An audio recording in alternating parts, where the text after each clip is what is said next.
Howdy folks and welcome to another episode of It Came From Facebook. Today we're going to be asking the question, is the cheap bike era over? I see it all the time in the comments. Yam, I can't find anything in my area for less than $5,000, $6,000, $7,000. Everything's just a clapped out piece of crap. And like much of life, the reality exists somewhere in the middle. There are very expensive crap bikes out there. There's very cheap crap bikes out there. But there's nuance. There's levels to this. And let's start out with one of the craziest listings I have ever seen. This one was brought to us courtesy from a user over on our Discord. I did not source this one myself, but this is a 2024 Yamaha R3 going for $9,370. with 12,345 miles on it. I'd like for you to understand that the original MSRP of this bike was $5,499. So we're nearly double the MSRP on a bike that is 2 years old with 12,000 miles. Let's read the description. The first image is someone doing a stoppie. Price is the payoff amount. Don't want to pay it off? Send me an offer of what you want to pay. You won't get a title unless you pay it off. Oh my gosh. My fanatical company will not let me transfer the loan to pay it off. You'd have to pay me and I go pay it off. Okay, let's level set here. So seller doesn't have the title. Seller has a loan on the bike. $9,370 is the payoff amount for a 2-year-old R3. So many questions start to arise. How on God's green earth did you end up with $9,300 of loan balance on a Yamaha R3, even if you bought it brand new, with the warranty, with the battery pack, with the wheel and tire package? I don't know if I can get there. Maybe it's negative equity that was rolled in. So this seller wants you to write a check to their loan company so that they get the title and then transfer it. And also, I'd like for this person to understand the loan company is not fanatical for doing that. That's literally the terms of a loan. You can't just have the title and you can't transfer the loan without the funds actually fulfilling the obligation of the loan. It's tied to you as the individual. Let's keep it going here. It's sun bleached, so the white/pearl plastics are more of a cream color. Bike's been dropped once on the left side, breaking the blinker off and making minor scratches. Rear tires probably roasted, burnouts. It doesn't even know if it's been roasted or not. I don't know how many miles it has, but I know it's low miles. Well, it says 12,000 miles on the clock. I upgraded bikes 2 months after buying it. Boy, the story just gets more and more weird, doesn't it? Fully stock other than taking the muffler off. Oh my God, dude, this is like Squid Bingo. Open to trades as well, but again, unless you pay the price, the payoff price, it's no title. Don't have a helmet. I can sell you maybe if it's the right size.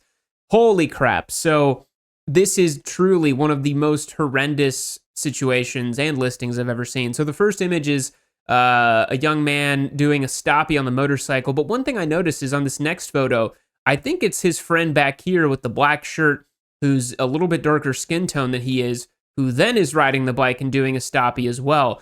The bike has burnout marks on the tire in the rear. So this bike's getting tossed around. This bike's getting used up by the boys. I'm not liking what I'm seeing.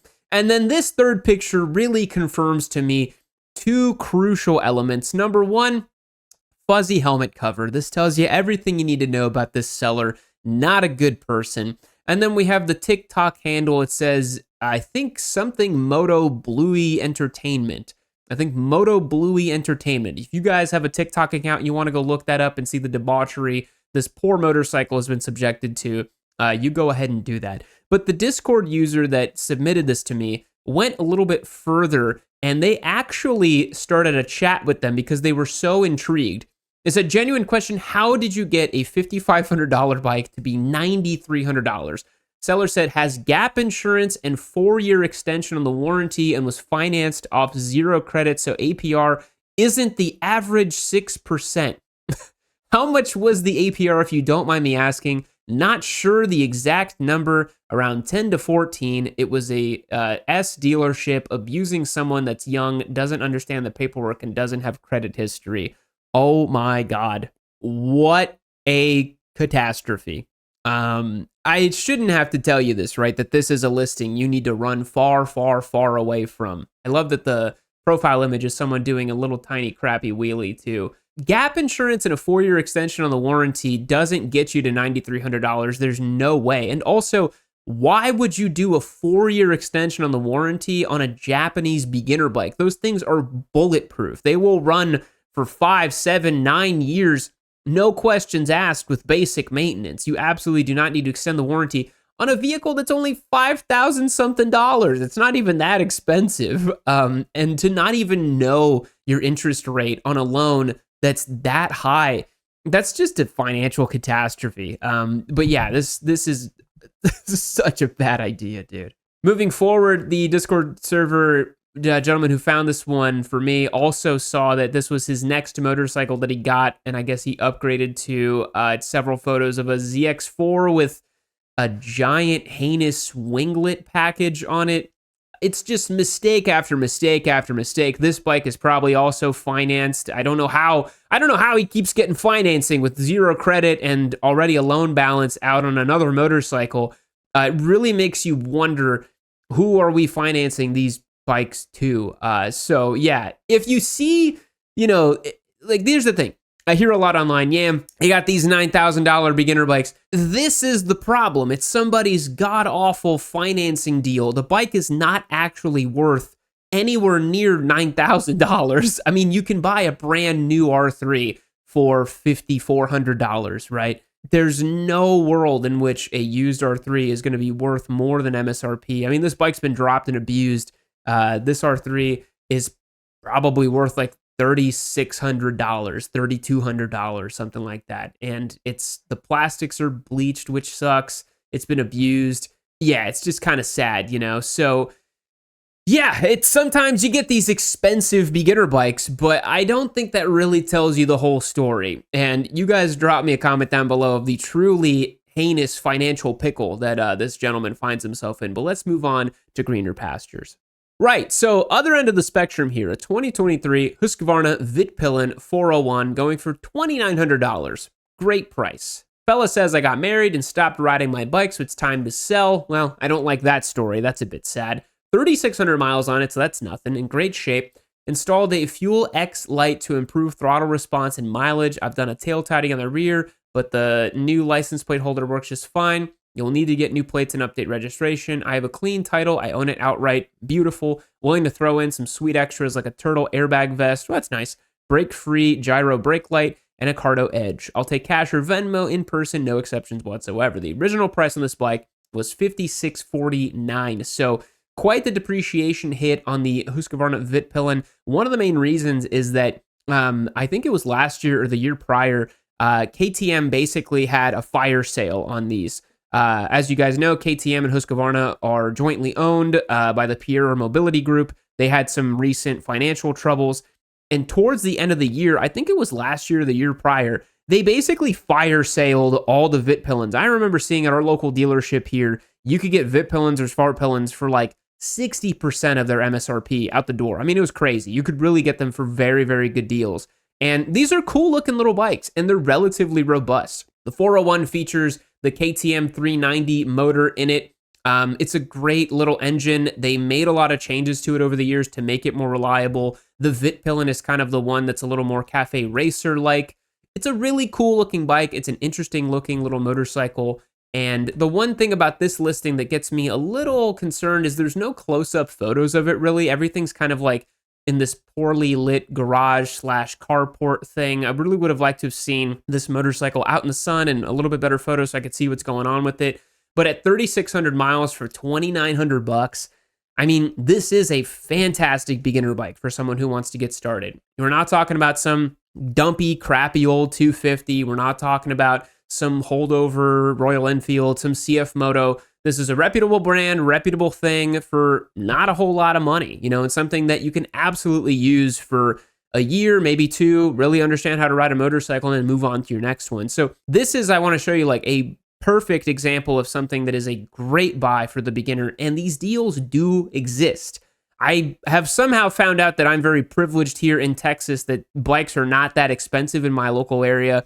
I know some of you guys out in like Florida, California, New York, For some reason, people try to charge crazy prices for bikes out there, but it could maybe be worth your while to buy out of state and then just trailer the bike back and save some cash. I don't know your situation, but it might make sense. But Vitpilens are pretty cool. These are, again, because of the general market conditions, relatively good to buy used. So let's move on. Okay, here's an example of one that's too cheap, a little too bad, right? This is a 2009 Kawasaki Ninja 250. I believe this was right when the motorcycle stopped being carbureted. I think when it received this face update right here, this is when the 250 became EFI, which is pretty cool. So this fella says, and this is going for $1,500, 6,600 miles on the clock. It says, I got it a couple of months ago. It used to work like new, but it doesn't work as well now because I didn't use it for like 5 months. They told me that it might be the carburetor because it starts and runs, but it chokes after 25 miles per hour. You can come test it if you want, $1,500 or best offer. Austin, Texas, no title, but you can check the VIN so you can see it. What the hell is going on with this, man? The longest run-on sentence, some very confusing information about how it stops really working or chokes at 25 miles an hour. And this again goes back to the, oh my God, this thing's a wretched little POS. Look at the, oh my God, it's missing all the plastics. Oh, that's horrible. Okay, wow, what a wretched little POS. So, remember I told you guys about the sigmoid curve last time, right? There's a bottom dollar, I think up until about $2,000, where after $2,000, maybe $2,500, the quality of the motorcycle you're buying increases dramatically and then levels off. Everything below $2,000 is genuinely a piece of shit. It's not good. And that's just the way it is nowadays. Like it's very hard to find a great motorcycle for $1,500. Most of the $1,500 bikes are stuff like this. They're not great. They're not going to run right. They're way more trouble than they're worth. You just save up a little bit more, just a little bit more, and you get a whole heck of a lot more motorcycle. I mean, that Vitpilen is $2,900, right? So $1,400 more dollars. Save those nickels from working at Papa John's or whatever, and you will find yourself a motorcycle that you will enjoy. You're not going to enjoy life on something like this. Need I say anything more? I mean, look at this thing all stripped out here. Guys saying the carburetor's not working. And so maybe I was wrong. Maybe this is not the EFI. I don't remember when they went EFI. Maybe it was like 2011 or 2012, right before the Ninja 300s or whatever. But again, this is one you would definitely want to skip. The Ninja 250 era certainly is over. I think a lot of old timers say like, oh, get an SV650 or get a Ninja 250. I'm like, that advice was good in like 2009. That no longer really is the case. I don't think you should be looking at 250s and SV650s in the year of our Lord 2026. Let's move on. Middleweight sport bike, beginner bike, leader bike, blah, blah, blah, blah, blah. This year it's different. Look at this thing. Transverse V, green, Moto Guzzi. Have you ever seen anything like it? I sure haven't, and it's up for grabs on YamiNoob.co. It's our newest giveaway bike. You've been asking, begging, pleading for something different. Well, here you go. This is what it looked like. You may not like it, but this is what it looks like. Become a member on my website, join the Discord, have a good time, get all the exclusive content you could want, and you'll get entered to win this machine. If that doesn't sound good to you, you can always pick up some merch. A hat, a hoodie, t-shirt, every dollar you spent is an entry to win, subject to a multiplier. Don't sleep on it, hit that link down below. Now let's get back to the show.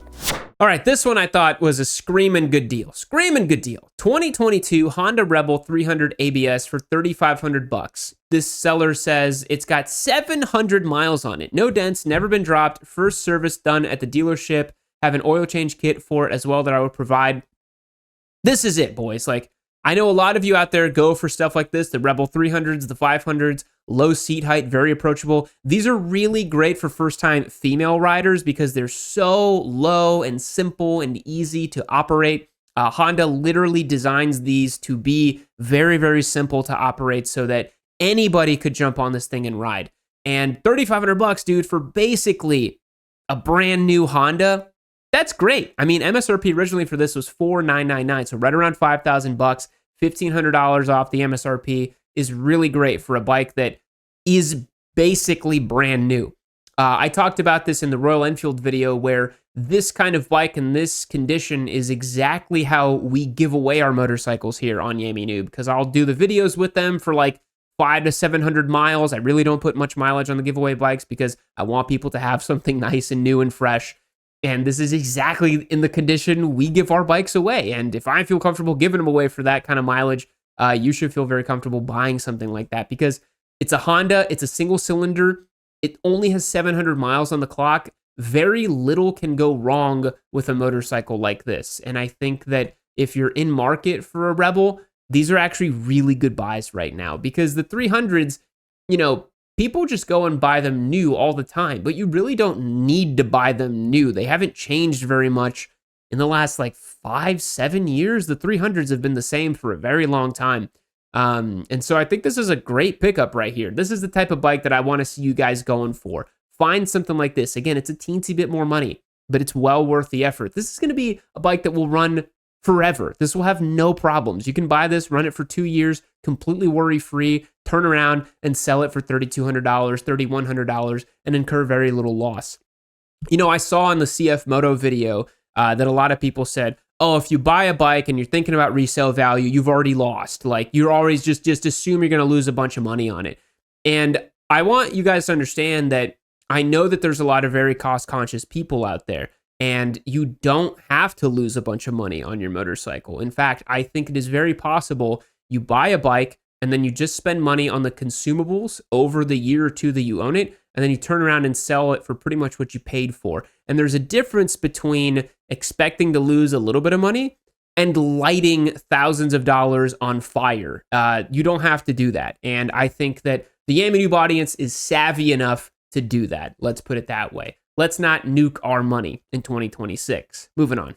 Next up, a 2015 Yamaha R3 going for $3,000 for 13,000 miles. Look at the difference here, right? $3,500 on that last Rebel. Now this one's $3,000. We got the Gator seats on this one, boys. Come on. We got some Busa Boy mods on this one, but this one is a bit of an enigma. I wanted to talk about this one because on first glance, you might say, this is a crap bike. I don't want to buy this. No chance. And there are some weird red flags, and this might not be the right bike for everybody, but I did want to mention it. So 2015 was the first year of the R3, is actually the first year of the make and model that I bought. That was my very first motorcycle, a 2015 R3.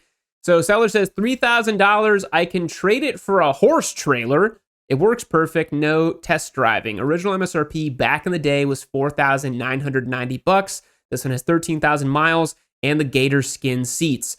I am mesmerized by the Gator skin seats. I'm also mesmerized by the fairings. The R3 did not come with these red fairings originally, so these have been painted or swapped. I see some different clip-ons here, or some sort of different grips that look a little different, some levers as well. But the thing that is a bit of an enigma to me is how clean and beautiful this chain looks.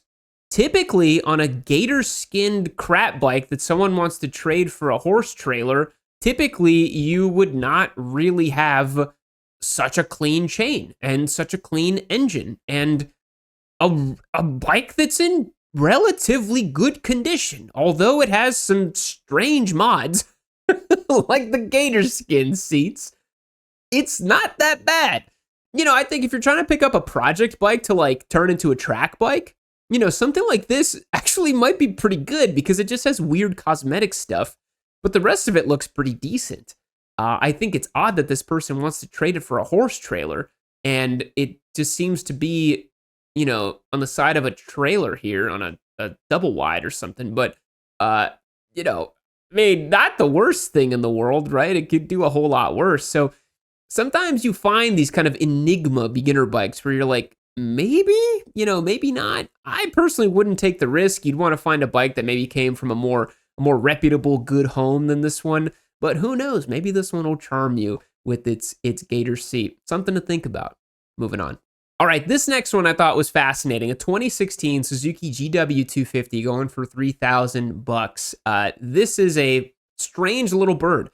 Suzuki was making these small bore, it's kind of entry-level motorcycles for a while. They had 250s and 500s. They did the 500s for a while and the 250s. They kind of phased them out. They don't really sell these bikes anymore. I think the only one they still sell is the GSX-250R, which is not a solid motorcycle for any reason whatsoever. So this seller says it's titled 2016 Suzuki GW250. Says it's known for great fuel economy, it's fuel injected, practicality, praised for good build quality. It has 24 horsepower, 6-speed transmission, 11,000 miles, can deliver for a fee depending on distance, ready to snag some groceries or just to cruise, $3,000 cash. Original MSRP was $3,999. So this seller believes that this motorcycle is only depreciated $1,000 in 10 years of use and 11,000 miles. I don't agree at all. Despite this motorcycle being pretty clean and having more of like a big boy grown-up look to it, right? It's got the kind of chromed exhaust, the half fairings, kind of an old school vibe and aesthetic to this motorcycle. There's no chance this is a $3,000 bike. I'm sorry, there's not. This is a 10-year-old motorcycle with 11,000 miles that is not a desirable model in any way, shape, or form. This is a $2,000 bike at best, right? Because at $3,000, I mean, we just saw you can get for $3,500 a basically brand new 2022 Rebel 300. This is a GW250, so it's a smaller engine, not really that interesting, kind of a sport standard bike, an absolutely anemic dog of a little motorcycle, and I just don't really think it's the right move. It's 10 years old, right? I mean, it might have some issues. It is a Suzuki and probably going to just totally run forever. Probably no issues on this bike for the long haul. But I don't know, man. This is one of those that kind of falls to me where it's like, I think you could do better. You know, like I don't think you should settle for something like this. The price is too high. If it was at $2,000, I would say, perfect. This is the cost-conscious choice. This is an excellent choice for a beginner rider because it's just so cheap and it's going to run forever. And the one thing that's kind of weird is this seller did take photos around golden hour, so it's a bit hard to see in some of the angles. Like I can't really quite see what's going on with the bike over here. But this angle, engine looks clean. Everything looks straightforward and pretty clean on this machine. But I don't think this is a bike that makes too much sense to purchase, although it is relatively clean, relatively straightforward, but I just think you could do a little bit better if you were to wait a little bit longer. But, if you could talk this guy down to $2,000, maybe that's worth it. Moving on. Last but not least, I wanted to include another one that we found on our Discord server. This is your classic, do not do this as a beginner rider type of bike. 2001 Kawasaki ZX-6R going for $1,500.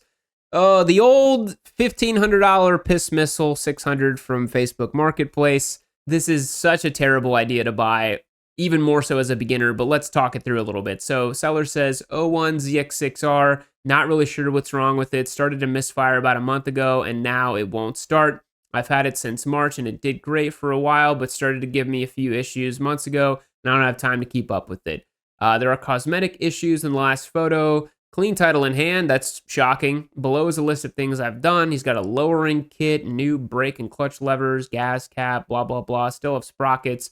Replaced starter kill switch wires and replaced the starter solenoid. So a 2001 ZX-6R that's not starting or misfiring, I mean, you just go down the rabbit hole of, air, fuel, spark, and everything else along with it. It could be coil packs, it could be spark plugs, it could be fuel, it could be all kinds of stuff, right? I can't remember if these were carbureted or not. This was right around the time the bike started all mostly becoming EFI.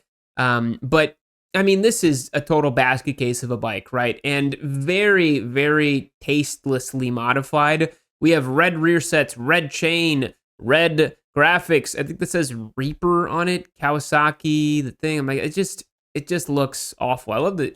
I mean, look at that. He's got a chain on it because he's like, hey, somebody might steal it. You never know. And I don't know. It does kind of look like a bit of a crackhead special bike to go and steal. So maybe someone would come and steal it.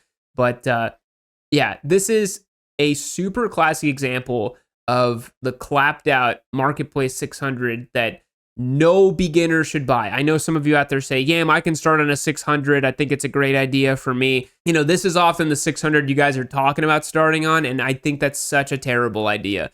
I think approaching a bike like this and saying, oh yeah, I'm going to start on this thing. This is going to be great. This is so bad for so many reasons. It's too much power. It's a giant POS. But yes, it is $1,500, And so maybe this is the listing that you guys talk about in the comments where you say, there's only crap bikes in my area for $1,500. And sure, I agree with you. There are only crap bikes in the area for $1,500. Like, that certainly is the case. Lots of damage on this, lots of cosmetics, not a good look, and ultimately a super hard pass for the beginner rider. You definitely don't want to get something like this as a beginner for so many reasons.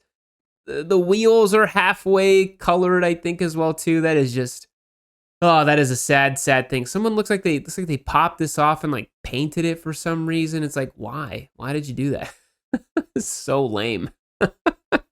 So yeah, I do see where you guys are coming from. You say there's only crap bikes in my area at those certain price points, but there are gems out there too. So is the cheap bike era over? I don't think so, but I think you need to be discerning. If it's priced super high, it probably has some garbage financing or garbage owner related stuff. If it's priced super low, it's probably a crap bike like this and probably not worth your time. There's a magical sweet spot, and I want you to go out there and find it. Make 2026 the year that you start riding. I really hope to see you out there on the road having fun. Thanks for watching today's video. I appreciate it. I'll catch you in the next one. See you later.